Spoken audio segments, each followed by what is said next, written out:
Hi, my name is Stephen Garland from Granard in County Longford, and this is my submission to the long-awaited Citizens' Assembly on Drugs.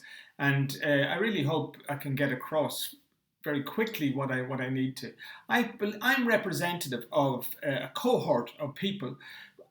We are technically Irish medical refugees. I am out here in Barcelona. That's Barcelona behind me. That's a terrace behind me where I can grow up to 5 plants legally, and I can also convene with peers and trade not secrets, but trade tips and knowledge about what to grow. The cannabis social clubs, of which there's over 200 in Barcelona, that to me is the greatest model in the world, and it allowed me to look at, to try different strains to find the one that works for me. I have PPMS, and what I have, PPM, the nature of multiple sclerosis is that it's a neuropathic pain. I have chronic neuropathic pain in my feet and legs, lower limbs, and so I need cannabis is my medicine. And because of the restrictive nature of the MCAP program, it's too restrictive, and it doesn't have, while MS is up there, it's in the top 3 conditions that is to be covered, but only for spasticity. I do not have spasticity. I've got chronic pain, but that's not covered. I am also a patient of the Mater Hospital, and one of my doctor is a member of the CRA and the Cannabis Risk Alliance, and so I've been refused for 5 years, over 5 years. I'm asking for the backing to make an application to the MCAP program. The MCAP program is a government program, funded after years, but there's still only maybe 50 people on it.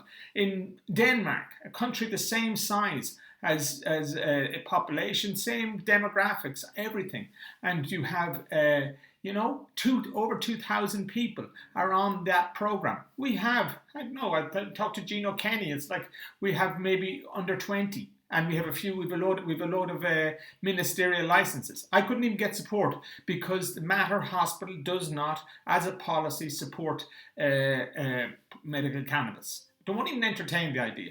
So the point is that there's something very wrong. There's a lot of barriers, and I've been through the kind of institutionally, our Trinity, and all the different areas of institution, and Ireland has real barriers in our medical system, and it's highlighted by the prohibitionist CRA, Cannabis Risk Alliance, who are part of the advisory group on this Citizens' Assembly. Disappointingly, because if you're prohibitionist, you are pro-crime, in my opinion, because you're pro-criminal. And so I really hope that we can get a real sense of what's happening here. I also run a thing called the Irish Canna Clinic, and I urge you all to have a look at it. And 2 weeks ago, I interviewed Deborah Downey, whose daughter Abigail, who has a pediatric, very similar.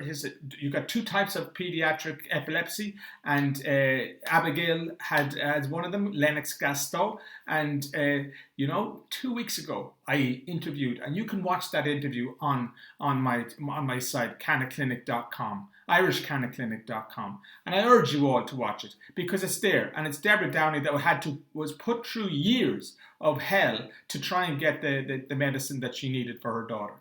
And now, in the last 2 weeks, sadly, Abigail has died. But for Deborah, she passed peacefully because in her palliative care, she was still able to be administered her oils, and so she left this world peacefully. And this is serious stuff, and we need to change. We are on the wrong side of history. The prohibition. We have Patrick Moore, who's a grower for patients. I'm 2 hours from Barcelona. I'm 2 hours from Dublin, and I've got 5 plants out there, legal, with the strains that I know that works for me. So this is education. Barcelona is not teeming with psychotic teens. And anybody who sells you that narrative, they're talking nonsense. This place has been 30 years. They've had over 200 social clubs here. So it is a really massive issue that there's so much misinformation here. And I really hope we can get on top of this. And I really hope this is a successful Citizens' Assembly and you make great directions for our politicians because they need help. Thank you.